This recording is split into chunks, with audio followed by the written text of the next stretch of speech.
In the second decade of the 20th century, the peaceful pastoral fields of northern France were transformed, changed into killing fields, where death reigned on a staggering scale unimagined by generations past. It was the First World War, the Great War, its participants called it, because its scope was global. It engulfed the world, with fighting from France and Flanders and Poland and Prussia to Turkey, Africa, and far-flung regions of the earth. It lasted for more than 4 years, involved more than 70 million combatants, caused the fall and rise of nations, and killed more than 16 million people. It began in the summer of 1914, when Archduke Francis Ferdinand and his wife were making a goodwill visit to the city of Sarajevo in Bosnia.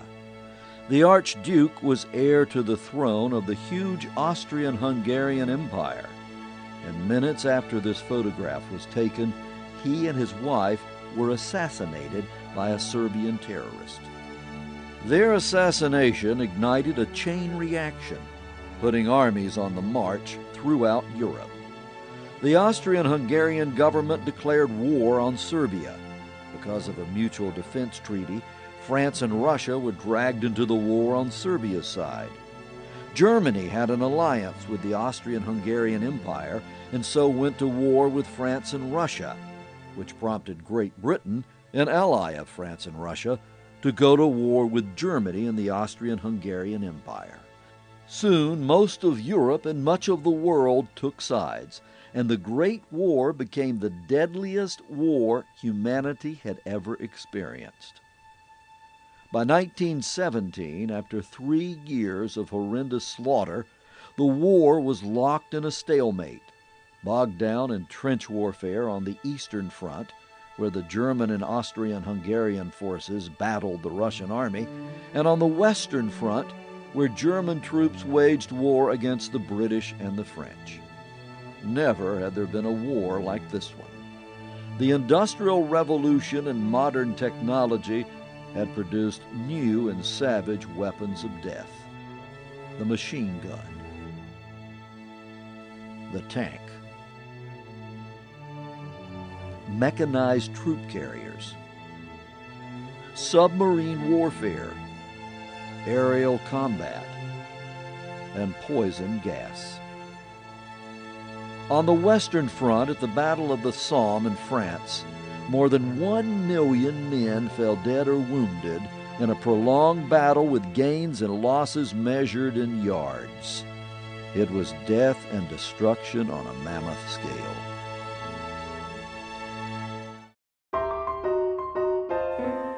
But not in America. There, Americans were at peace. Content, self-sufficient in a continent-wide nation safely sprawling between 2 oceans.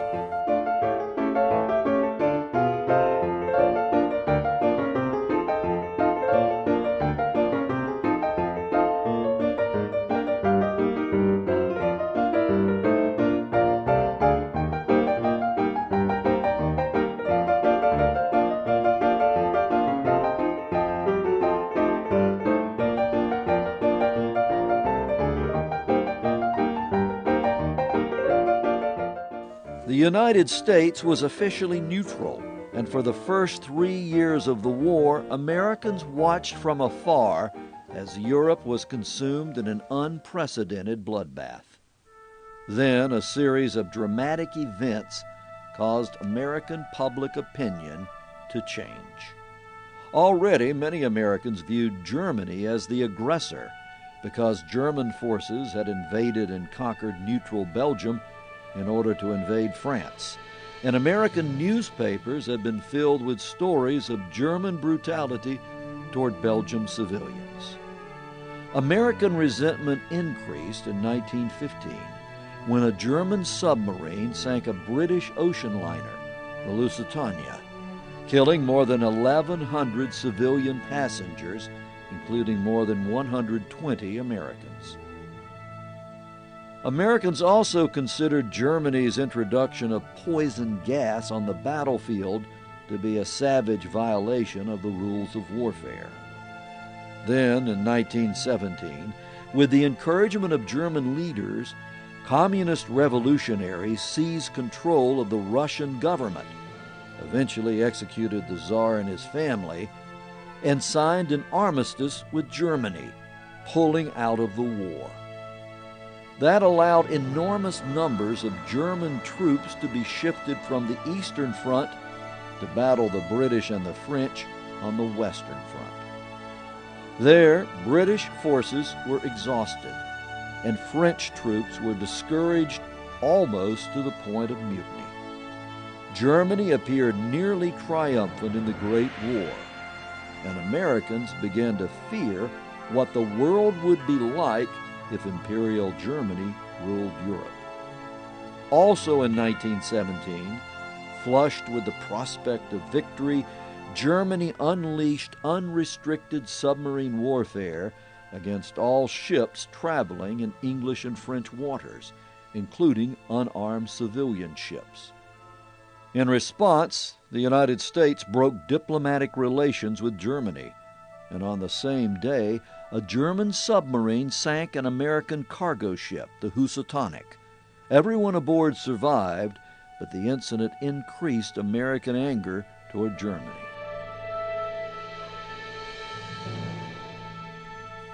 Weeks later, Americans were even more enraged to learn of a coded secret German message called the Zimmermann Note, in which a German diplomat, Arthur Zimmermann, attempted to bribe the Mexican government into aiding Germany by declaring war on the United States. Public sentiment shifted, and Americans were finally ready to go to war with Germany.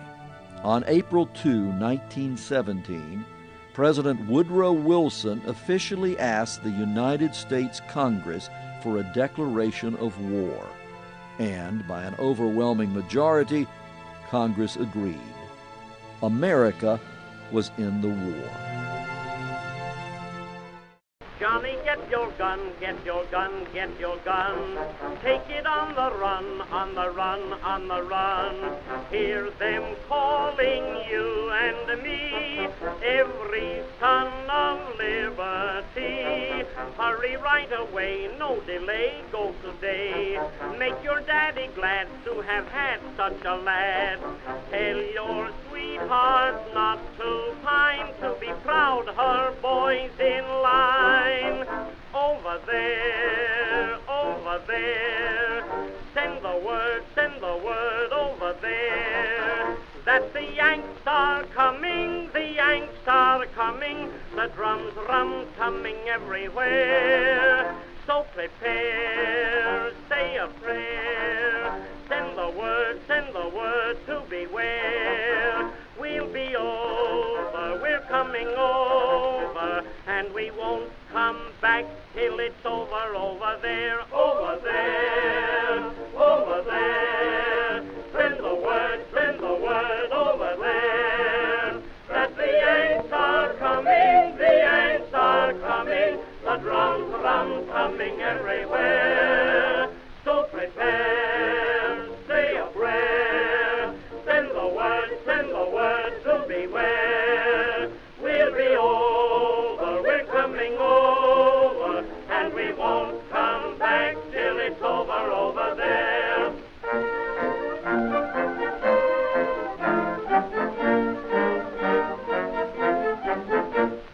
Johnny, get your gun, get your gun, get your gun.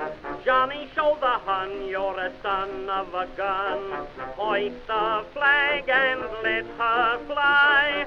Yankee Doodle do or die. Pack your little kit, show your grit, do your bit. Yankees to the ranks from the towns and the tanks. Make your mother proud of you and the old red, white, and blue. Over there, send the word over there, that the Yanks are coming, the Yanks are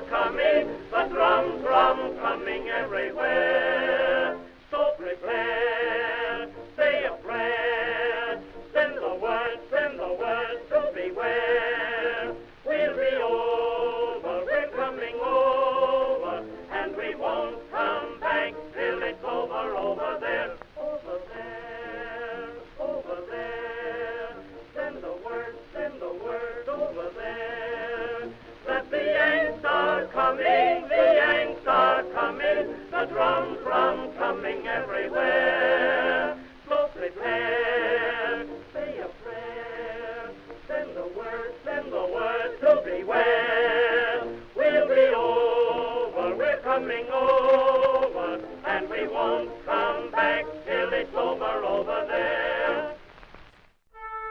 In June of 1917, the first of 2 million American troops arrived in France, the first soldiers of the American Expeditionary Force, commanded by General John Blackjack Pershing. To get the number of troops believed necessary to turn back the German juggernaut, the U.S. government established a military draft, which reached deep into the furthest reaches of America to pluck young men from civilian life and place them in uniform.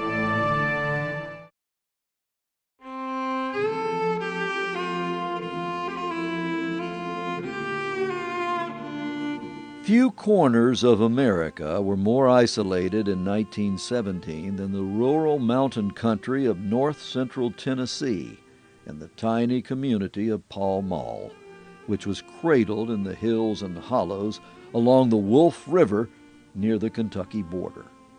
There, in a secluded valley that had changed little in a century, the military draft called up 29-year-old Alvin York, a blacksmith's son who grew up in a one-room log cabin shared by a large family. He was one of 11 children, and basically they ate what they either grew or hunted. So it was very, very independent living and hard living. They worked from sunup to sundown. They barely went to school. They went to school just a few months out of the year.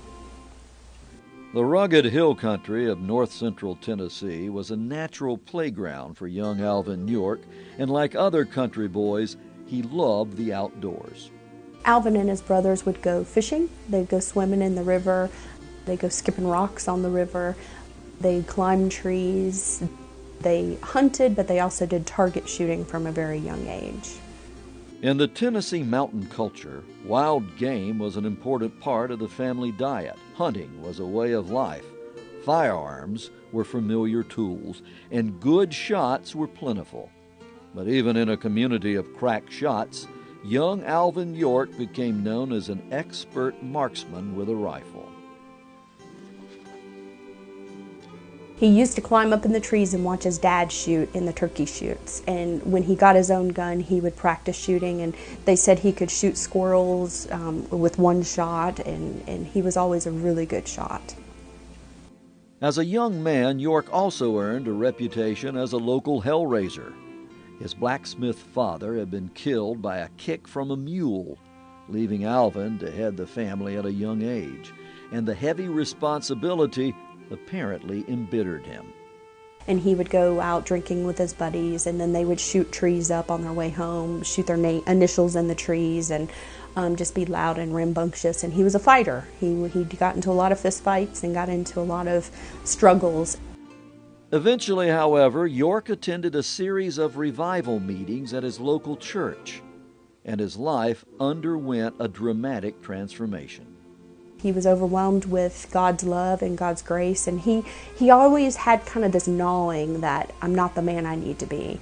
And that's when he finally just gave into it and said, God's in control, and I want to give my life to Christ.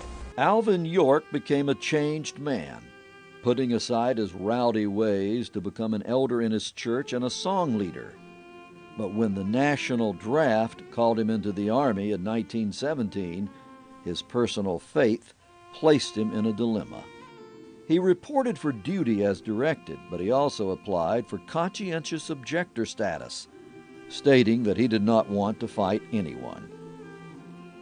His request was rejected, but he filed an appeal and continued to struggle internally over the dilemma between his faith and his duty, even as he demonstrated outstanding ability as a soldier. Ability that was obvious to his commanding officers. Led by his battalion commander, Major Edward Buxton, who was also devout, York's superiors counseled him and shared their belief that America was engaged in a just war. They basically told him, you're really hardworking, and we can tell this is a really deep-rooted conflict that you have. You're not a slacker. You're not trying to get out of this war. This is a struggle you have at the core. And so they actually gave him some books and prayed with him and read some scriptures with him. Given a 10-day leave to sort out his moral crisis, York came here, back to the isolated Wolf River country of Tennessee. He climbed up to a favorite prayer spot, a rocky ridge called the Yellow Doors. And he got his Bible and his dog and went to the Yellow Doors and prayed for 3 days about going to war. When he came down from the mountain, Alvin York had reached a resolution. Sometimes, he concluded, being a peacemaker meant fighting for peace, and that's what he intended to do.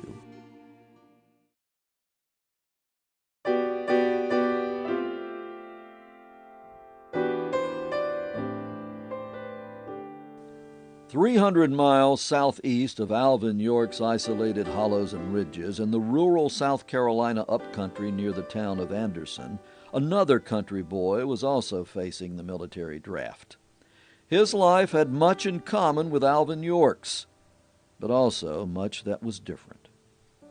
His name was Freddie Stowers, and like Alvin York, he grew up in the rural South in a large farming family of limited means and little formal education, one of 10 children, and with some different challenges. Freddie Stowers was a 21-year-old African American living in an era of segregation in a sharecropping family. You could say they would have been typical, especially for an African American family. It's likely that they didn't own the land they were working. There's still a good deal of sharecropping kind of going on. Like these children of his generation, Freddie Stowers was the descendant of slaves, and like many farm children in the South, he apparently never had his photograph taken. They're not going to have a camera laying around, so it's very common to have families that don't have photographs. Today, Freddie Stowers' image is preserved in a conjectural rendering based on research and family descriptions.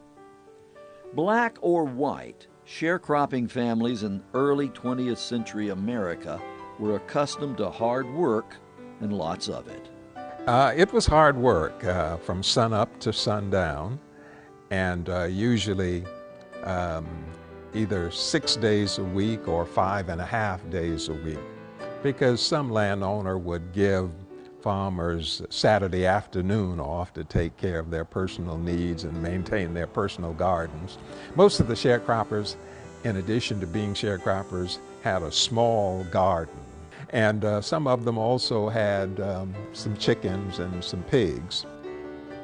Southern farming families in the early 20th century were typically close-knit and family-focused as well as hard-working, with little time to be idle. And the hard work of farm life was viewed as character building, good for a child.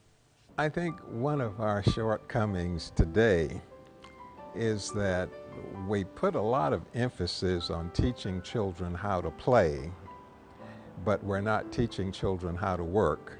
One acceptable break from work for Southern farm families was church.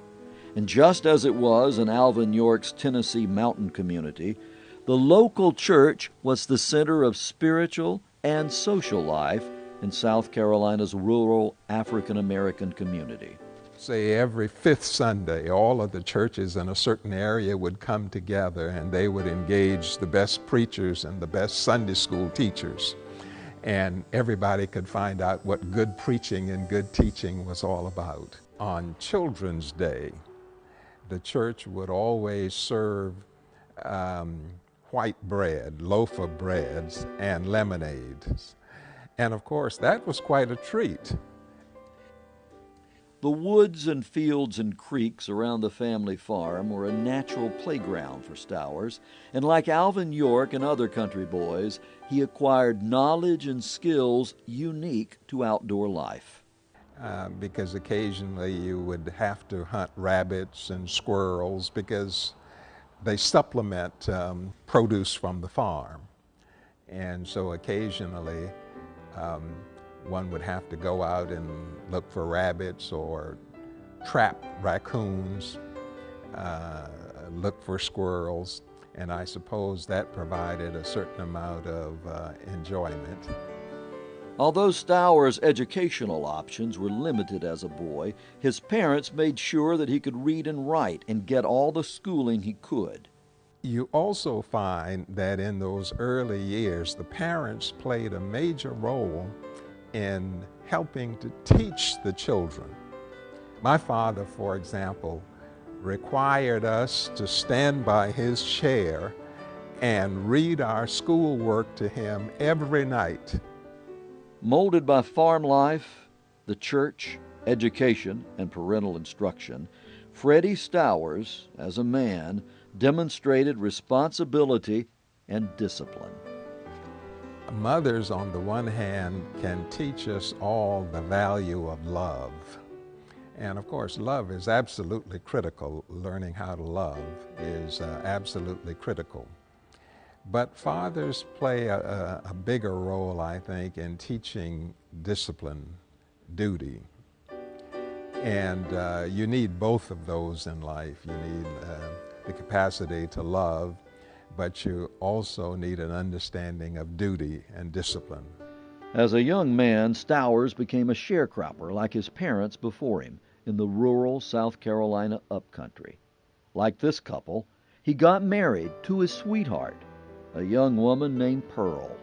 The two parented a daughter named Minnie Lee and set out together to make the best of life. Then, like Alvin York in Tennessee, Freddie Stowers was snatched away from family, home, and the only life he knew by the Great War in Europe. Like Alvin York, he was drafted into the U.S. Army, eventually serving in the all-black 371st Infantry Regiment, which belonged to the Army's 93rd Infantry Division, one of two new divisions of African American troops. The U.S. military was still racially segregated, although black troops served with white officers. Already, African American soldiers had earned a reputation as good troops, first in the Northern military in the Civil War, and later in the Indian Wars of the West, where the black troops of the U.S. 9th and 10th Cavalry and the U.S. 24th and 25th Infantry achieved fame as buffalo soldiers for their courage in combat. Stowers did well in basic training, and like Alvin York, he was influenced and inspired by one of his commanders, a white officer who believed in treating all soldiers equally regardless of race. He was trained by a man who had differing views from the way most military officers viewed African American troops. He didn't see them as lesser. He was quoted as saying that he's never had any trouble with African American troops not performing as a white troop would.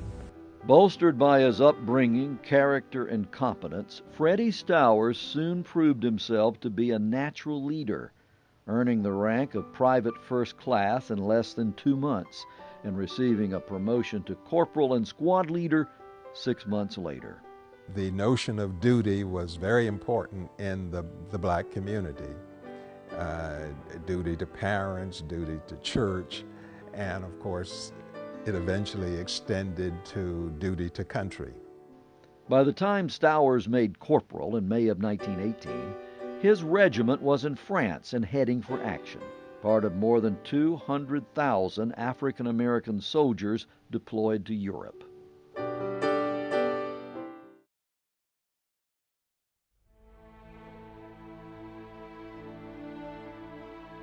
At the time Corporal Stowers was deployed in France with his regiment, Alvin York was there too, serving in the 328th Infantry Regiment, which was part of the 82nd Infantry Division.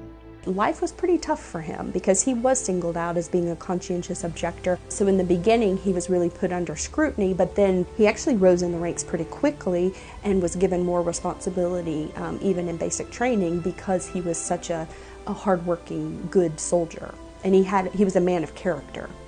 Like Freddie Stowers, Alvin York's character and farm family skills and values served him well in the military, and he too quickly rose to corporal and squad leader. In the spring of 1918, York and the other soldiers in his regiment experienced their baptism of fire and were exposed to the savagery of World War I combat. In his pocket diary, he wrote, The Germans was shelling the road and aeroplanes was humming over our heads, and we were stumbling over dead horses and dead men, and shells were bursting all around me. Both Alvin York and Freddie Stowers were part of gigantic offensive operations in which Allied forces on the Western Front, bolstered now by a huge infusion of American troops, stopped the German advance just 50 miles outside Paris. Then began driving back German forces across France toward the border of Germany.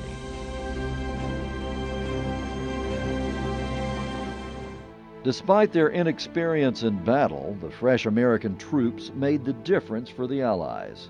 At Chateau-Thierry, Belleau Wood, the Second Battle of the Marne, and Saint-Mihiel, American forces repeatedly defeated and drove back German troops.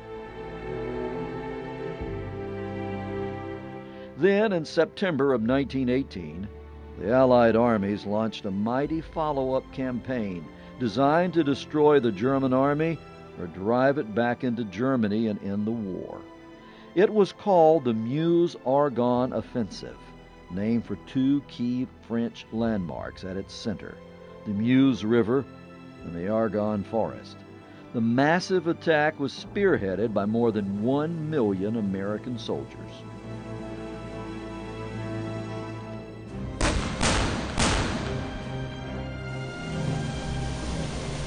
The Meuse-Argonne offensive broke the back of the German army and opened the door to an Allied invasion of the German fatherland. It was too much. Germany's leaders finally gave up and asked for an armistice, which was granted, and the Great War, World War I, ended on the 11th hour of the 11th day of the 11th month, November 11, 1918. But the Allied victory and the final offensive that produced it came at great cost. The Meuse-Argonne offensive was a slaughterhouse. In 6.5 weeks, more than 300,000 troops on both sides were killed or wounded, and among those who were rushed into the inferno were Corporals Freddie Stowers and Alvin York.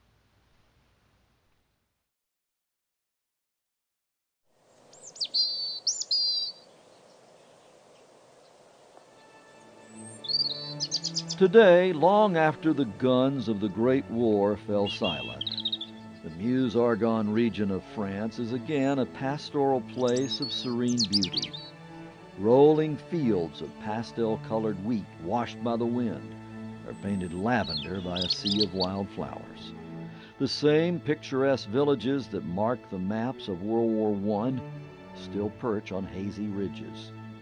The shadowed glades of the Argonne forest shelter the lost cries of angry and anguished men.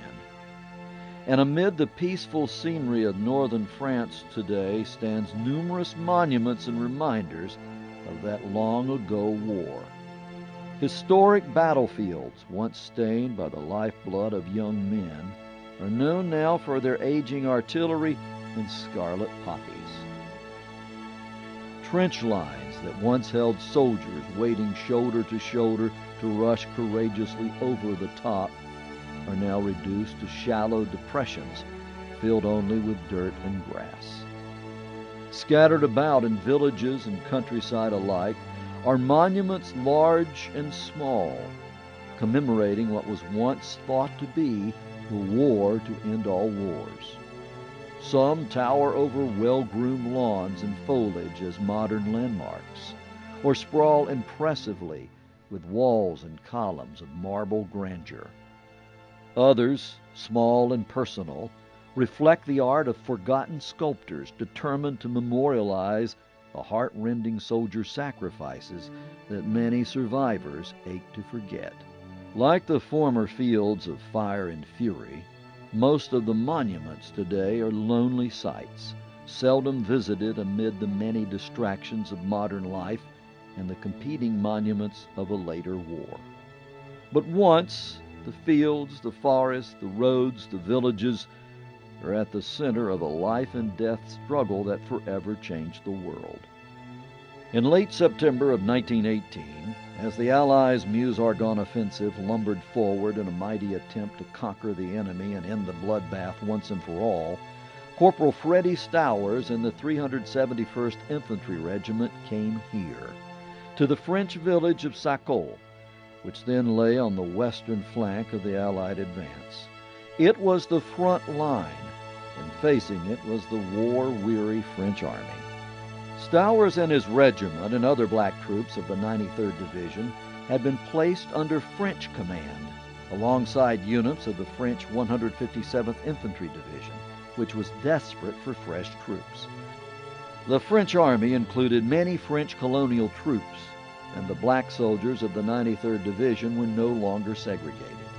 They retained their U.S. Army uniforms but were issued French arms and equipment, including the distinctive French helmet. Today, at the edge of the village of Sacol, stands a monument to the Harlem Hellfighters, the 93rd Infantry's most famous regiment of African American troops. And within sight of the monument, in the distance, towering above the tranquil farmland, rises a high hill. In September of 1918, it was known to French troops as Hill 188. Stretching across it was the infamous Hindenburg Line, the main German defensive line on the Western Front. Atop Hill 188 was a German signal station, and that was the target of the French 157th Infantry Division, including Corporal Stowers' regiment. It was protected by two lines of trenches, which were fortified by sandbags, barbed wire entanglements, deadly machine guns, anti-tank guns, and trench mortars that could kill a dozen men in a single blast. The German front had set up trenches. They were encamped behind machine guns, had set up barbed wire barricades, and were pretty well entrenched. And the American forces were slowly but surely making advances. Capturing Hill 188 and its vitally important signal station was a deadly assignment. Other troops had already tried and failed. From atop the hill, its German defenders had a clear field of fire on the Allied approach. It was a killing field waiting to happen, and spearheading the assault by the French army were the American troops, led by Company C of the 371st Infantry Regiment, squad leader Freddie Stowers' company. The night before the attack, under the cover of darkness, Corporal Stowers and the other troops of the 371st moved into position to make a dawn attack. Just getting to the base of the hill was difficult. It had been raining, and the terrain was torn to pieces by previous mortar blasts and different things, digging trenches and filling trenches in. And it was loose, it was wet, so it was really tough going for trying to move around. During the night, the commander of a French regiment posted nearby informed Stowers' battalion commander that the Germans had abandoned their defenses. Maybe, some soldiers speculated, the attack would be a cakewalk. But that was not to be.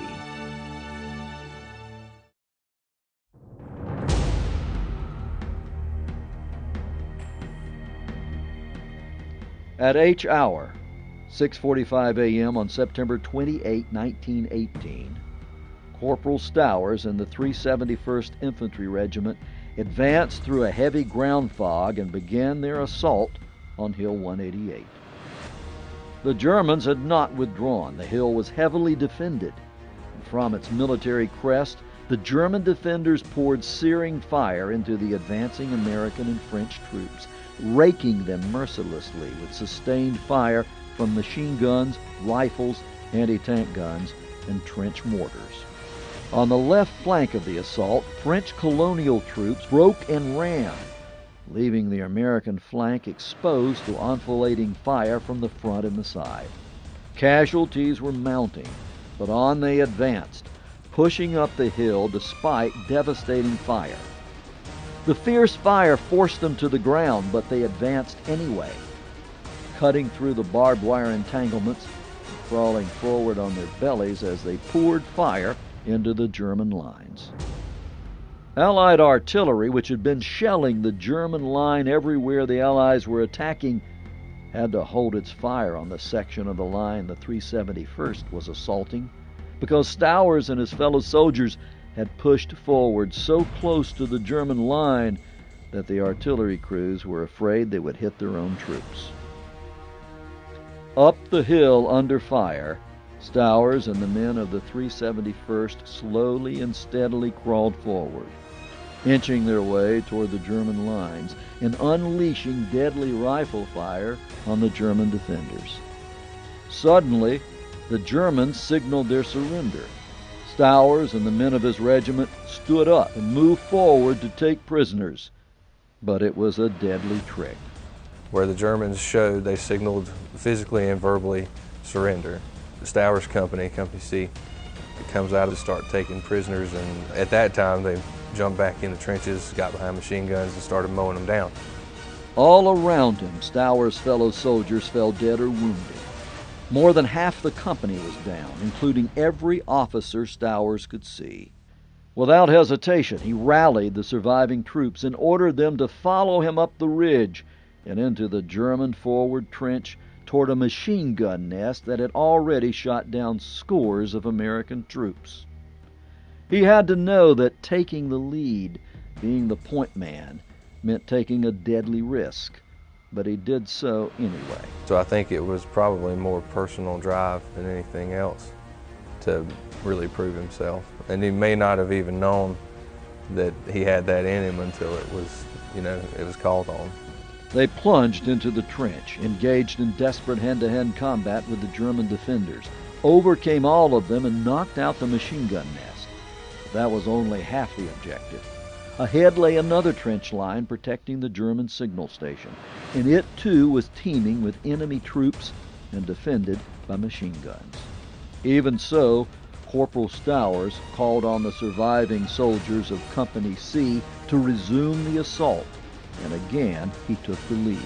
The enemy fire was ferocious, but inspired by Stowers' leadership, the men courageously followed him.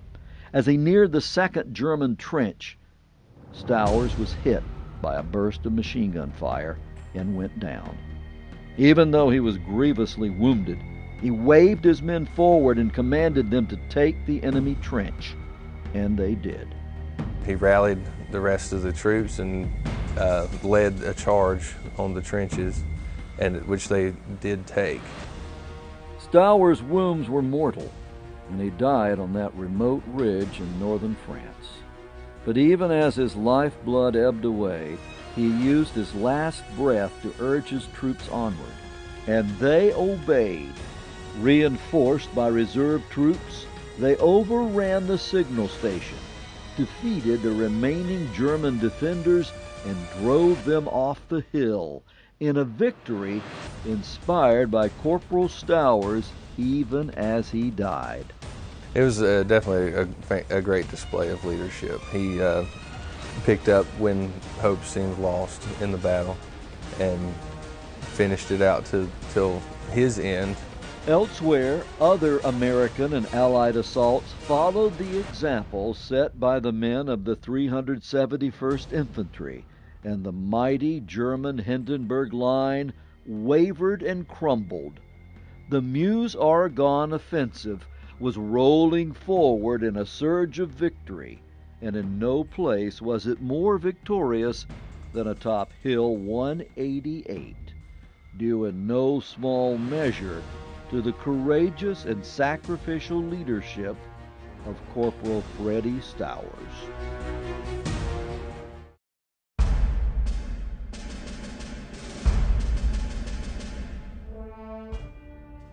"12 miles to the east of Hill 188 and 10 days later, Corporal Alvin York and the soldiers of his unit found themselves facing another heavily defended German hilltop position as Allied forces launched a final attack. The sector of the German line targeted for York's regiment was located just outside the French village of Châtel-Cheheray, which today is still a quiet, remote hamlet located on the edge of the Argonne forest.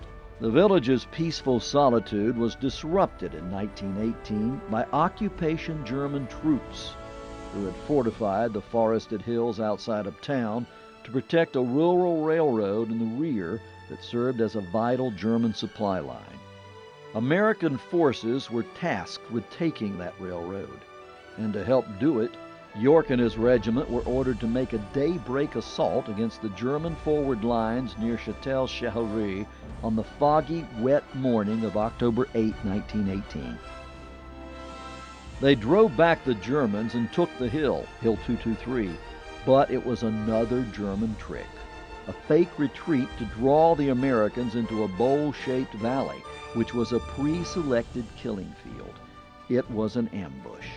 The Americans began taking machine gun fire from the surrounding ridges, suffering heavy casualties. In Alvin York's words, "The Germans got us right smart. They just stopped us right in our tracks."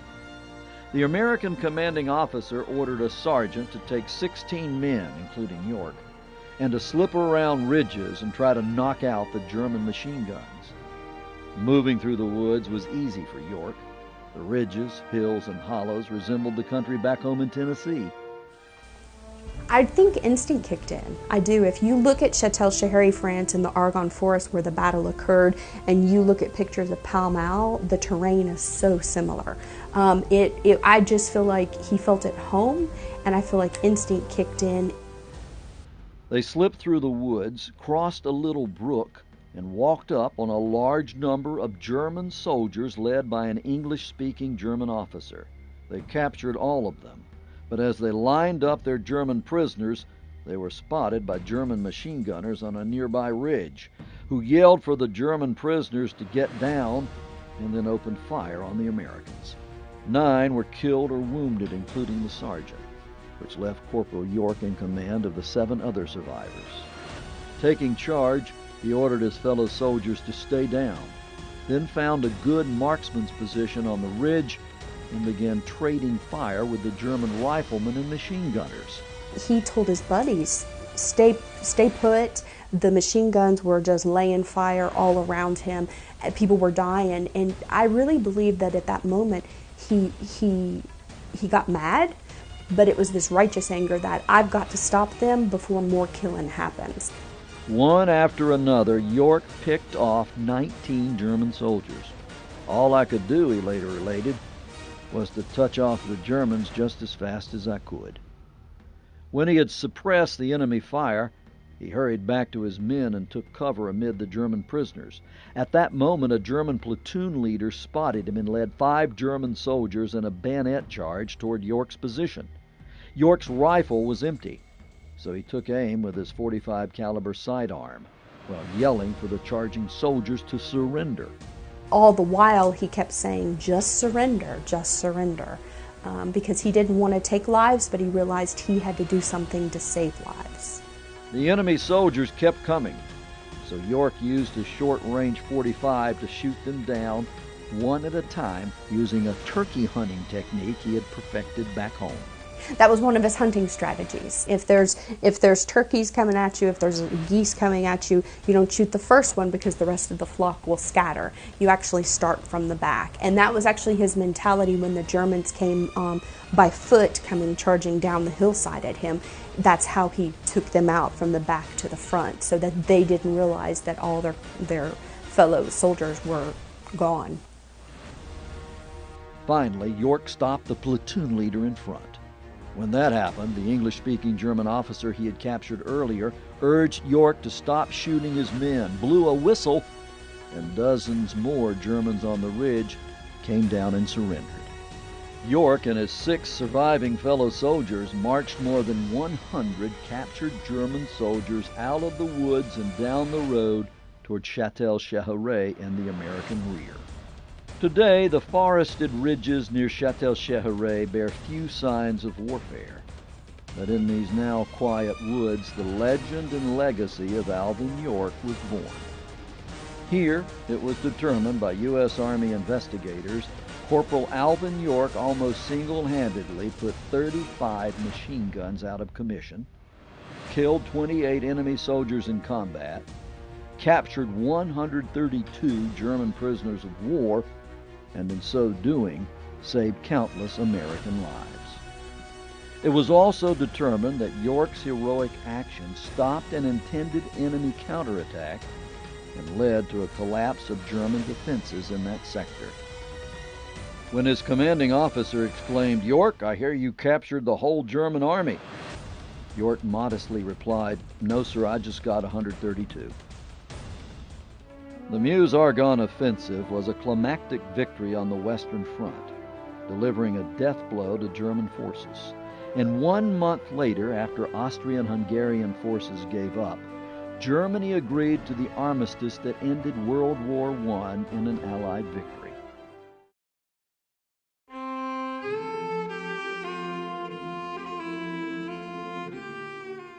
With the war over, Americans in uniform returned home, Alvin York among them, now promoted to Sargent York. His actions near Châtel-Cheheray that drizzly morning in October earned him the Distinguished Service Cross, the French Croix de Guerre and Legion of Honor, and the Medal of Honor. His heroic conduct was largely unknown in America, however, until shortly before he returned home, when the popular American magazine Saturday Evening Post published his dramatic story. When his ship arrived in New York City, he was greeted by cheering crowds and recognized in Washington by a joint session of Congress. But Alvin York was uncomfortable in the limelight. He believed he was no more deserving of honor than the other soldiers with him that day, and just wanted to go home to the backcountry of Tennessee. Upon returning to America, he actually looked at the Statue of Liberty and said, "Lady, if you're ever going to see me face to face, you're going to have to turn around, because I'm not ever going across this ocean again." Back home, he fulfilled his 2 stated goals. He embraced his elderly mother, and within 1 week he married his childhood sweetheart, Gracie Williams. They would parent 8 children, and their home still stands today near the banks of the Wolf River as the centerpiece of the Sargent Alvin York State Park and Historic Site. The land and house were donated to York after the war by a well-meaning Tennessee Civic Club, but the donation actually came with a huge mortgage that York and his wife struggled to pay for decades.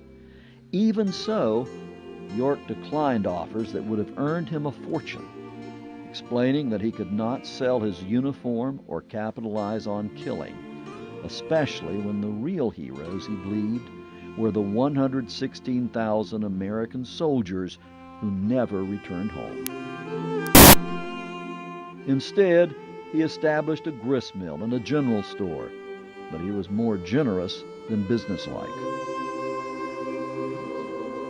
I always say he had a big heart, but he was not a good businessman, because he would give stuff away. People would come in and need food. He would never turn a customer away. And if they couldn't pay their bill at the end of the month, he would never hassle them.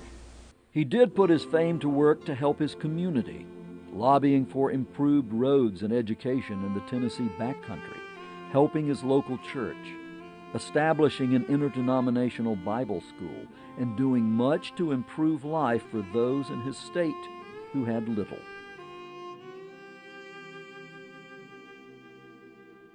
He is truly an example how one person can make a difference, how one person standing up for what they believe and fighting for what they believe in has a positive ripple effect across a whole community, a whole state, a whole country. In 1941, on the eve of World War II, Alvin York reluctantly agreed to let Hollywood tell his story.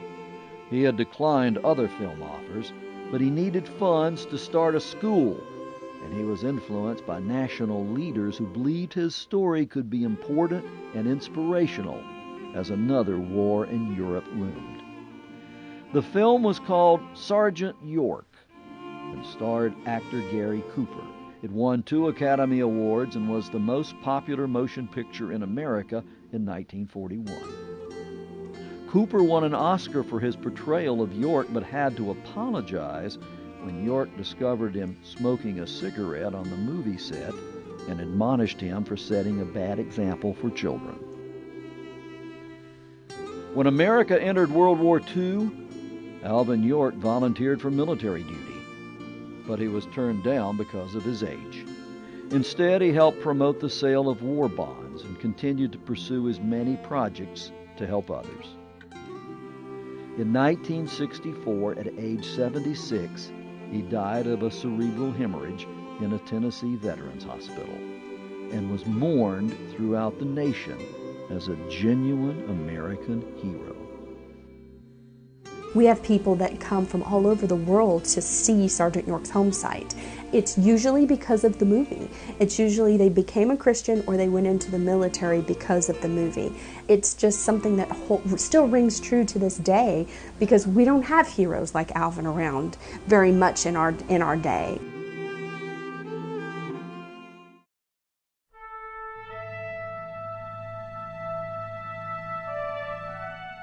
Corporal Freddie Stowers, one of the Americans that Alvin York considered to be the real heroes of the war, never came home. He was buried in French soil alongside other soldiers from his regiment at the base of Hill 188, the critically important hill they had fought and died to capture. Later, their remains were reinterred 20 miles away in a newly established military cemetery for U.S. troops, the Meuse-Argonne American Cemetery. There, Corporal Freddie Stowers was buried under a white marble headstone with more than 14,000 of his fellow soldiers, most of whom died in the Meuse-Argonne fighting. Back home in South Carolina, Pearl Stowers received the official notice from the U.S. Army. At age 22, her husband Freddie had been killed in action in France. I think it's always hard to hear that a loved one has passed away, perhaps even more so when you haven't heard from them for months or perhaps a year, and not knowing where they were, or how they were doing for all that time, and then to suddenly get the knock on the door. There, Freddie Stowers' story may have ended. A white headstone in a foreign land, far from home, one of more than 116,000 Americans who laid down their lives for their country in World War I.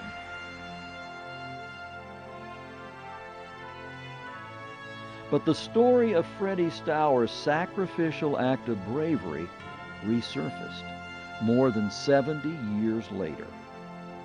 After the assault on Hill 188, the 93rd Infantry Division's commander, a white officer, recommended several of his black soldiers for the nation's second highest military honor, the Distinguished Service Cross.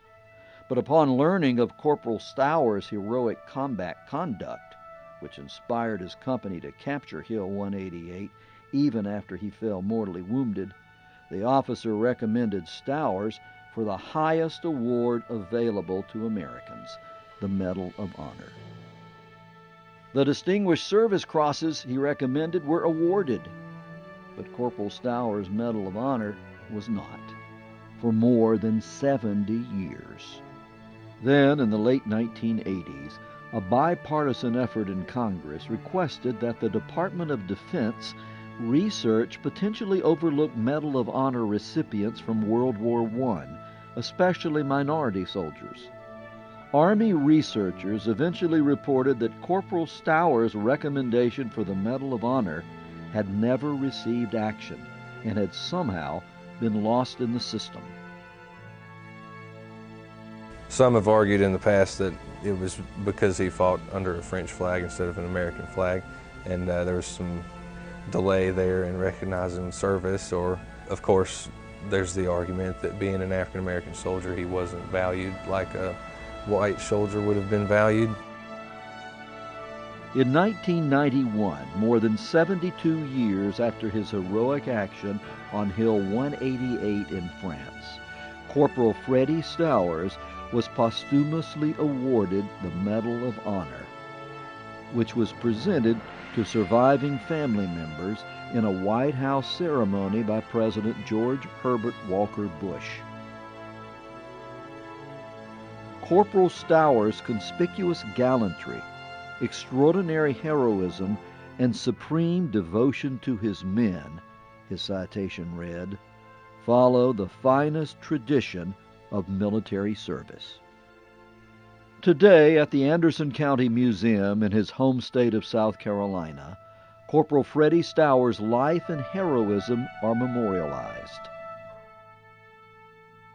And at nearby Anderson University, a life-size statue of Stowers commemorates his sacrifice for his country.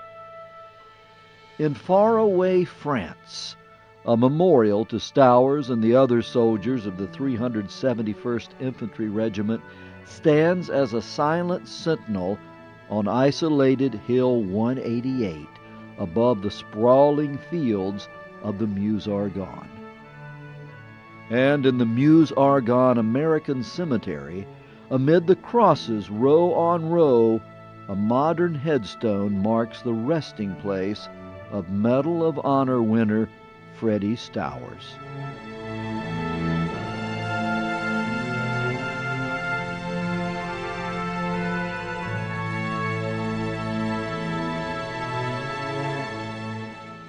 Alvin York and Freddie Stowers, both American farm boys, both family men, both patriots, both men of honor.